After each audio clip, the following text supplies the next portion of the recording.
সুপ্রভাত সবাইকে। তা বলো, সকলে এই 4 দিনের ছুটি কেমন কাটালে? আমার তো হিসেব করে করেই কেটে গেল মহারাজ। বাবা বাবা বাবা, তা খুব খরচ করে ফেলেছো বুঝি? আমার তো মোহর গুনে গুনেই কেটে গেল মহারাজ। তোমার তো অগুন্তি মোহর, সেক্ষেত্রে গুনতে তো হবেই। আমি মেয়ের বাড়ি গিয়েছিলাম মহারাজ। হ্যাঁ, ছুটিতে একটু না ঘুরতে গেলে হয়? আমি বাড়িতেই ছিলাম, খেয়েছিও কম, যাতে খরচ বেশি না হয় আমার সঞ্চিত ধন। হ্যাঁ, বেশি খেয়ে মোহর সব না উড়িয়ে দেওয়াই ভালো। যাই হোক, তাহলে দেখছি এই 4 দিন তোমরা সবাই খুব ভালোই কাটিয়েছো। হ্যাঁ, না মহারাজ, আমরা এই 4 দিনের ছুটি কেউ খুব ভালো করে কাটাই। মানে এই যে তুমি মেয়ের বাড়ি গিয়েছিলে, বৈদ্য এই ছুটিতে এত জিনিস কিনেছে যে হিসেব করেই কাটিয়েছে। সভাকবি বাড়িতে ছিল কিন্তু কম খেয়েছে, আর মন্ত্রী অগুন্তি মোহর গুনেছে। তাহলে সবাই তো মনের সুখে যে যার কাজ করেছে। মহারাজ, অনেক সময় মুখে শুনে যা ভাবা হয় তা ঠিক হয় না মহারাজ। আমি মেয়ের বাড়ি গিয়েছিলাম কিছু আনাজপত্র আনতে, যাতে বেশ কিছু মাস আমার বাজার করতে না হয়। কারণ এখন বাজারে জিনিসপত্রের যা আকাশ ছোঁয়া দাম মহারাজ। আমিও এই কদিনের ছুটিতে প্রচুর জিনিস কিনে তার দাম হিসেব করতে বসিনি মহারাজ। আমি হিসেব করছিলাম বেতন পেয়ে কোন খাতে কতটা খরচ কমিয়ে গোটা মাস জীবন ধারণ করতে পারবো। আমিও যাতে বেশি না খেয়ে তাড়াতাড়ি আনাজপাতি শেষ করে ফেলি, সেই জন্যই কম কম খাচ্ছিলাম। এরকমের কারণটা কি বুঝতে পারছি না তো। তোমরা তো সবাই যথেষ্ট পরিমাণে বেতন পাও, তাহলে আগে মহারাজ, অপরাধ নেবেন না। আপনার এই বেতনে এখনকার যা পরিস্থিতি, তাতে আমাদের মাস চালানো খুব দুষ্কর হয়ে যাচ্ছে। মহারাজ, আপনি বেতনের দিকটা একটু ভাবলে ভালো হয়। বেতনের দিকটা ভেবে দেখবো মানে কি বলতে চাইছো? বেতন বাড়ান মহারাজ, বেতন বাড়ান। অসম্ভব, অসম্ভব।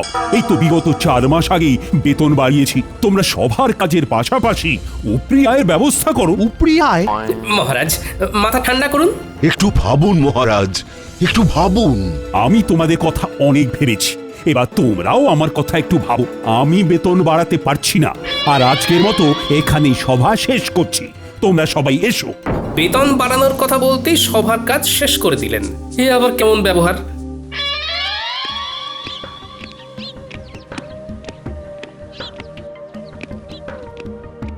একি মহারাজ, আপনি এখন এই অসময়ে? হ্যাঁ, চলে এলাম আর কি। সবাই একটু গন্ডগোল হয়েছে। তারা বেতন বাড়াতে বলছে রানী।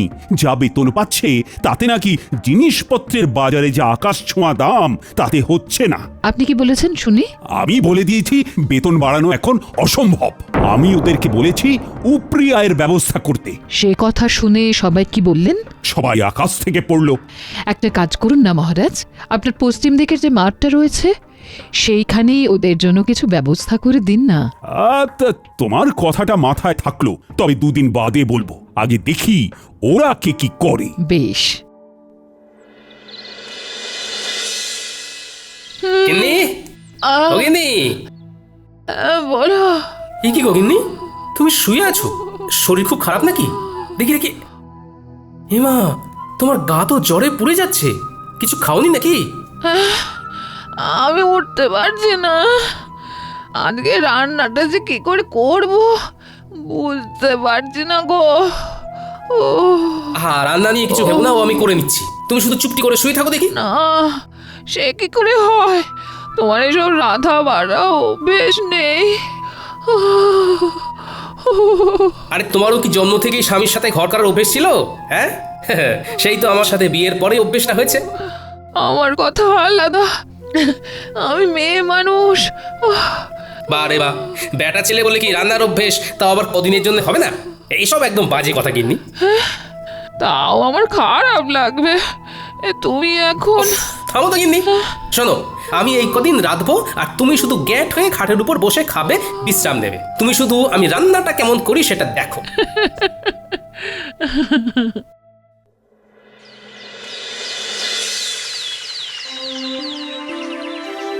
সুপ্রভাত। আশা করি সবাই ভালো আছো। কালকে যা হলো তারপর কি আর ভালো থাকা যায় মহারাজ? দেখো, আমি তোমাদেরকে যা বলার বলেই দিয়েছি। এই যাবৎকাল তোমাদের যখনই যা অসুবিধে হয়েছে আমি পাশে ছিলাম, এখনো আমি পাশে থাকবো। তাই বলে যখন তখন বেতন বাড়ানোটা সত্যিই অসুবিধের। আমি তো শুধু চিকিৎসাই পারি, এর বাইরে তো কিছুই পারি না। তাই তাই কিভাবে যে উপরি হায় হবে অন্য কিছু করে সেইটাই মাথায় আসছে না। মহারাজ যদি একটু উপায় বলে দেন। ও, সেই আমাকেই উপায় বলতে হবে? আচ্ছা, দেখছি।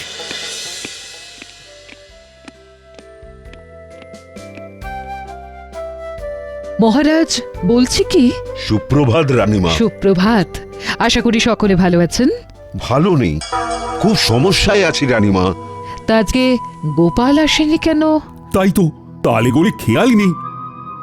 আগে মহারাজ, আমি এসেছি। এ কি গোপাল, এত দেরি হলো যে? তোমার শরীর ঠিক আছে তো? আমার শরীর তো ঠিক আছে, কিন্তু কিন্তু আমার গিন্নির শরীর ভালো নেই। তাই ঘরের কিছু কাজ সামলে রান্না করে আসতে গিয়ে দেরি হয়ে গেল। এই রে ও গোপাল, কটা শাড়ি আর চুড়ি এনে দেবো নাকি? গোপাল, তাহলে সুগৃহিণী দক্ষ রাঁধুনি হয়ে গেলে নাকি? হ্যাঁ, দরকার পড়লে যদি হই তাতে মন্দ কি বলুন? সকলে চুপ করুন, বরং আপনারা গোপালকে দেখে শিখুন। সে স্ত্রীর শরীর খারাপে নিজে এগিয়ে এসেছে, স্ত্রীর কষ্টটা বুঝেছে। ঠিকই তো, না কষ্ট বুঝলে হয়? এই বৈদ্যমশাই, আপনি আজই গোপালের বাড়ি গিয়ে ওনার স্ত্রীকে দেখে আসবেন। গোপাল, সত্যি তোমার তুলনা হয় না। থাক, অমন মেয়ে মানুষের কাজ করে আমার সুখ্যাতি পাওয়ার দরকার নেই।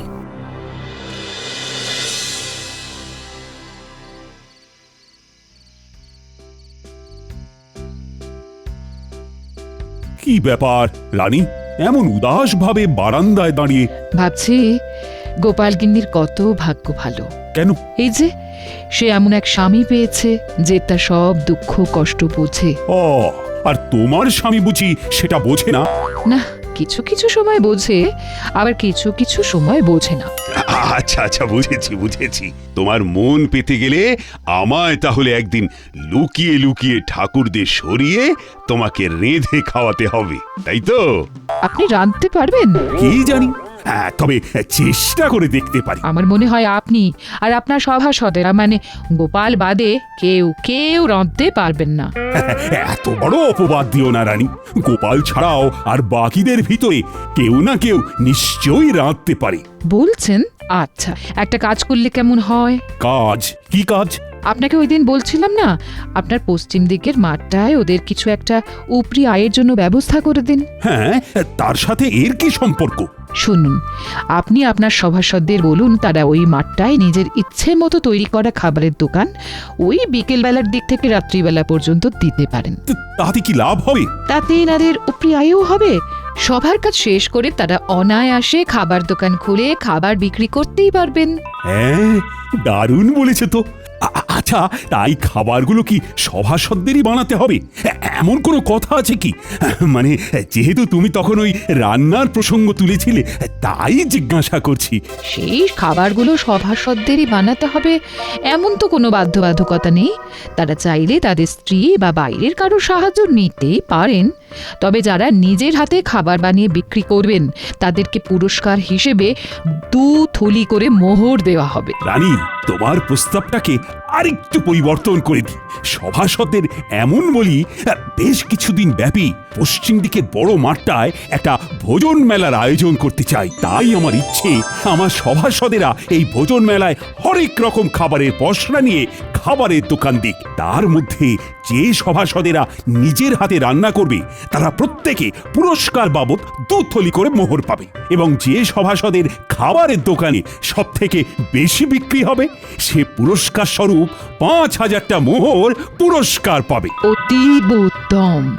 শুধু শুধু উপরি আয়ের জন্য ওনারা সবাই খাবারের দোকান খুলতে রাজি নাও হতে পারেন, তার থেকে পুরস্কারের কথা বলে মেলায় খাবারের দোকান খোলার প্রস্তাব দেওয়াটা একদম উপযুক্ত। আপনি কালকেই ঘোষণা করে দিন মহারাজ। ভাবছি আমিও যদি দোকান দিই তাহলে আমাকে পুরস্কার দেবে বলো তো রানী? তা আমি কি জানি।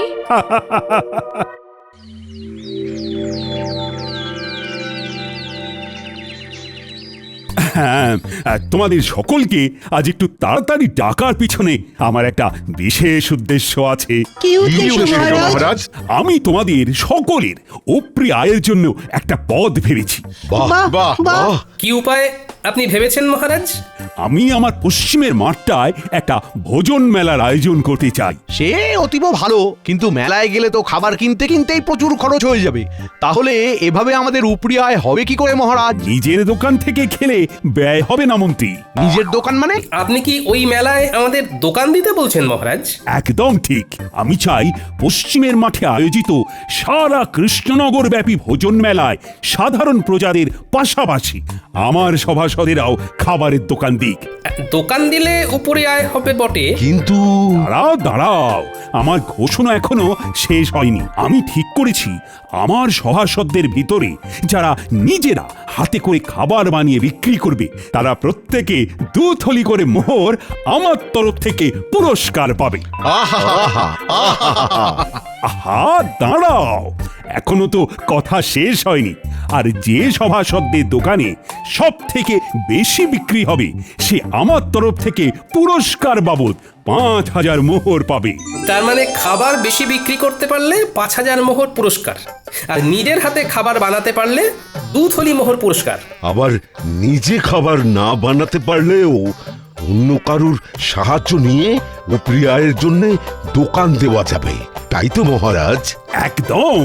এই মেলা প্রায় মাসখানেক চলবে। তাহলে তোমরা কি ভাবছো? মানে আমার প্রস্তাবে কি রাজি হবে? আমি রাজি মহারাজ। আমি দোকান দিতে রাজি, যদি হেরেও যাই বাজি। আমিও রাজি। আমিও দোকান দেব। মহারাজ, দোকান না দিয়ে সবার দোকানের খাবার চেখে দেখার জন্য কোনো পুরস্কার নেই না?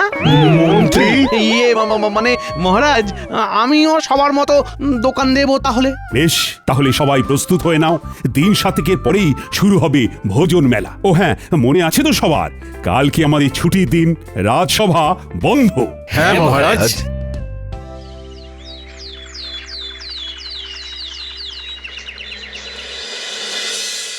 গিন্নি, ও গিন্নি, আরে ও গিন্নি, শোনো না। হ্যাঁ, তাহলে তাহলে তুমি বলছো আমি বেশ ভালো করেই জিলিপি, অমৃতি, গজা এসব বানাতে পারবো না? হ্যাঁ, খুব খুব ভালো করে পারবে। তা আমার প্রতি তোমার এত আত্মবিশ্বাসের কারণ কি? আরে বাবা, জিলিপি অমৃতি বানাতে গেলে শুধু ময়দার মিশ্রণটা এই টকবকে গরম তেলের ভিতরে ভালো করে প্যাঁচ দিয়ে গোল গোল আকৃতি করে পাক দিলেই তৈরি হয়ে যায়। আর এই প্যাঁচ দেওয়ার ব্যাপারে কৃষ্ণনগরে তোমার মতো পারদর্শী আর কেউ আছে বলে তো আমার মনে হয় না। ঠিক বলেছো। তোমারও যা প্যাঁচালো মন, সেই মনের প্যাঁচের মতো আমায়ও যা সুন্দর করে তুমি জিলিপি অমৃতি বানাতে শেখাবে। আহা আহা, তারপর আমার পূর্ব অভিজ্ঞতা তো আছেই। যাকে যাক, এই চলো শুরু করে, চলো চলো।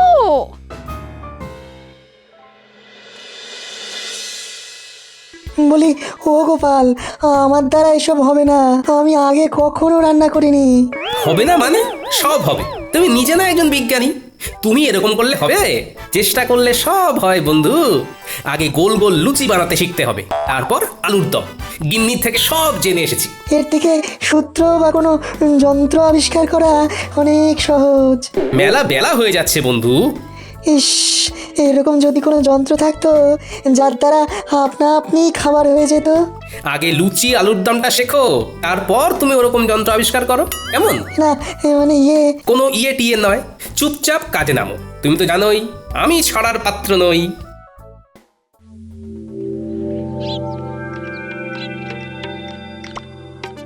কি হে বন্ধু, কি খবর? বিজ্ঞানী কি রান্না করেছে জব্বর? শিখিয়ে তো এলাম তাকে, একদম ফল পাওয়া যাবে ভোজন মেলায় হাতে নাতে। আহা, কি দারুণ ছন্দ! দেখো তো কেমন বেরোচ্ছে ঘুগনির গন্ধ। কি দারুণ গন্ধ! তা সভাকবি, তুমি কি রাঁধতে পারো? হ্যাঁ, আমি রাঁধতে পারি, তাতে নেই কোনো সংশয়। সেই জন্যেই মেলায় বিকাবো ঘুগনি ও মুড়ি মহাশয়। সাবাস বন্ধু, সাবাস। তা তুমি কি বেচবে গোপাল? ঠিক করেছো কি ঘুম থেকে উঠে সকাল সকাল? না বন্ধু, কিছু ঠিক করিনি এখনো, দেখি কি বিক্রি করি। হ্যাঁ, তাড়াতাড়ি ঠিক করে ফেলো, কারণ খুব তাড়াতাড়ি দিন যে ঘনিয়ে এলো। গোপাল, ভেবেছি চপের দোকান দেব, কিন্তু বেসন গুলতে গিয়েই তো কাল ঘাম ছুটছে। আপনার এই দুই হাতে নিজে এত পাচন গুলেছেন, আর এখন বেসন গুলতে গিয়ে নাকানি চোখানি খেলে হবে? আমার ভয় করছে গোপাল। দেখি তো, আমার সামনে আপনি গুলতে বসুন, কেমন ভয় লাগে আপনার দেখি। গোপাল, তুমি পারো বটে। একবার হাঁক দিলাম আর তুমি সাহায্য করতে চলে এলে। বৈদ্যমশাই, আমরা একই রাজ্যের লোক, তাই বিপদে ডাক শুনেও মুখ ঘুরিয়ে না শোনার ভান করে বসে থাকলে হবে?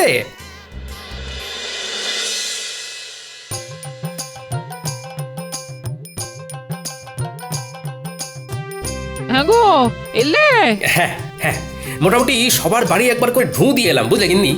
দেখলাম মোটামুটি সবাই একদম জোর কদমে রান্নার প্রস্তুতি নিচ্ছে। তা তুমি কি বানাবে কিছু ঠিক করলে? এমনিতে বাড়ির রান্না তো বেশ ভালোই করছো। সেটাই তো এখনো ঠিক করে উঠতে পারিনি। সবাই মোটামুটি সেই গতে ধরা রান্নাই করছে। না, আমায় একটু অন্যরকম কিছু ভাবতে হবে। দাদু, ও দিদা, এক ঘটি জল দাও না। ঝাল কি ঝাল? আর খাবো না, না কুলছি কাল মুলছি, আর খাবো না। উফ, বাপরে বাপ। দাঁড়া দি, কিন্তু কি খেয়েছিস বলতো? ফুচকা। আমার বাবা শহরে গিয়েছিল, তাই ফেরার পথে ওখান থেকে এনেছিল ঝাল ঝাল ফুচকা। জানো তো দাদু, এখানকার কেউই ফুচকার তেমন নাম শোনেনি।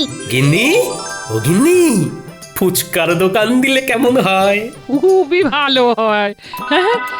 সেইবারে খুকির বাড়িতে গিয়ে খেলাম, শহর থেকে জামাই এনেছিল, অসাধারণ। কিন্তু তুমি কিভাবে বানাই শিখবে কি করে? এখনো হাতে 4-5 দিন সময় আছে গিন্নি। শহরে গিয়ে শিখে আসবো কালকে, তারপর ভোজন মেলায় ফুচকা বিক্রি করবো। আহা, শুধু খাবারের মেলায় কেন, গোটা কৃষ্ণনগরে তুমি বিক্রি করবে। এখানকার কেউ জানেই না ওই ফুচকার নাম। ভালো লাগলে না, এই প্রচুর প্রচুর বিক্রি হবে। তা ঠিক। আর মহারাজ এটাও বলেননি যে খাবার শুধু ভোজন মেলাতেই বিক্রি করতে হবে। আমি কিছুক্ষণ দোকানে থেকে ফুচকা তৈরি করে ঠেলা গাড়ি নিয়ে ফুচকা বিকোতে বেরিয়ে যাব। তারপর তুমি আর ন্যাপলা পুঁটি গুলটে দোকান সামলাবে। দাদু, তুমি চিন্তা করো না, আমরা সব সামলে দেব। দারুণ দারুণ জিনিস খাওয়ালে গোপাল, অপূর্ব স্বাদ। পুরটা খাসাও মেখেছো গোপাল। শুভেচ্ছা বন্ধু, একদম অন্য ধরনের জিনিস খাওয়ানোর জন্য। আর অসংখ্য ধন্যবাদ আমাকে লুচি আলুর দম শিখিয়ে দেওয়ার জন্য। আরে ধুর, কি যে বলো। তা বিক্রি কেমন হচ্ছে? আমার দোকানেও মন্দ নয়। আমার দোকানেও তোমার কল্যাণে বেশ ভালোই বিক্রি হচ্ছে। বাহ, শুনে ভালো লাগলো। হ্যাঁ গো, আর দেরি করো না, দেরি করো না। ফুচকার ঠেলাটা নিয়ে গুলটাকে সঙ্গে করে নিয়ে রওনা দাও, আমরা দোকান সামলে নিচ্ছি। হ্যাঁ, ঠিক বলেছো গিন্নি। এই গুলটে, চল চল চল। ফুচকা নেবে গো, ফুচকা, ফুচকা নেবে গো, ফুচকা। ভোজন মেলায় গোপালের বিখ্যাত ফুচকা। এক মোহরে 7টা, খেয়ে যাও খেয়ে যাও, এক মোহরে 7টা। ফুচকা নেবে গো। ফুচকাটা আবার কি? হ্যাঁ হ্যাঁ, আমি বুঝেছি বুঝেছি, ফুচকা কি। তাও আবার খাবারের মেলায় গোপালের বিখ্যাত ফুচকা। চল চল চল, খেয়ে দেখবি, চল বাকিদেরও ডাক। একটু ভালো খেতে, ভালো খেতে। আরো দিন, আরো দিন, আমায় ফুচকা দিন। দাদু, মন বলছে এই এক ঠেলা গাড়ি ফুচকা না নিমেষেই শেষ হয়ে যাবে। দেখে নিও দাদু, তুমি হবে সেরা বিক্রেতা। দূর পাগলা, সেরা বিক্রেতা না, সর্বোচ্চ বিক্রেতা। দুটো একসাথে বললেও কিন্তু মন্দ লাগবে না।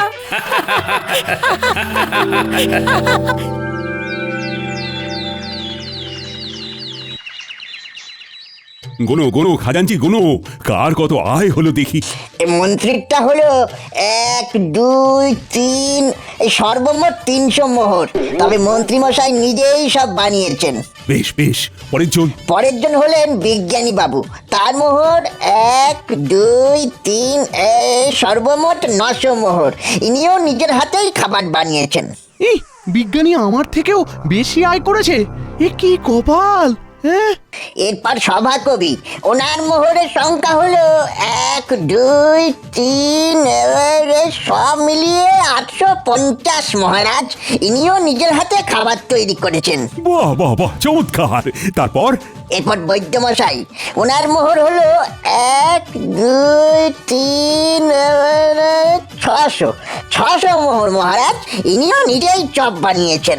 এরপর গোপাল, মোহর হলো এই 1 2 3 7,000 7,000 মোহর মহারাজ। ওরে বাবা! সাবাস গোপাল সাবাস, তুমি বিজেতা। এই এই এই এই ফলাফল মানি না, কারণ গোপাল শুধু ভোজন মেলায় নয়, সারা গ্রাম সারা রাজ্য ফুচকা বিক্রি করেছে। মন্ত্রীমশাই, মহারাজ শুধু বলেছিলেন ভোজন মেলায় খাবারের দোকান দিতে। উনি এর পাশাপাশি এরকম কিছু বলেননি যে সেই খাবার কেবলমাত্র ওই মেলা ছাড়া মেলার বাইরে কোনোভাবেই বিক্রি করা যাবে না। তাই আমি আমার ফুচকার বিক্রি বাড়ানোর জন্যে মেলা ছাড়াও মেলার বাইরে এই রাজ্যের অন্যান্য গ্রামেও বিক্রি করেছি। সুতরাং আমি জানি আমি কোনো অন্যায় বা অসততার কাজ করিনি। আমি গোপালের এই যুক্তিকে খণ্ডাতে পারবো না, কারণ গোপাল একদম অকাট্য যুক্তি দিয়েছে। ধন্যবাদ ধন্যবাদ গোপাল, তুমি আরেকবার আমাদের চোখ খুলে দেখিয়ে দিয়েছো যে কিভাবে সততার সাথে পরিশ্রম করে নিজের আয় বাড়ানো যায়, কিভাবে বুদ্ধি খাটিয়ে কোনো নতুন জিনিসকে সবার সামনে তুলে ধরা যায়। সেই জন্যেই তো গোপাল আমাদের সবার থেকে আলাদা। নাও আনো এবার পুরস্কারটা, তার সাথে সবাই মিলে বলো গোপাল আমাদের সেরা, তাই ধন্য হয়েছি মোরা। গোপাল আমাদের সেরা, তাই ধন্য হয়েছি মোরা।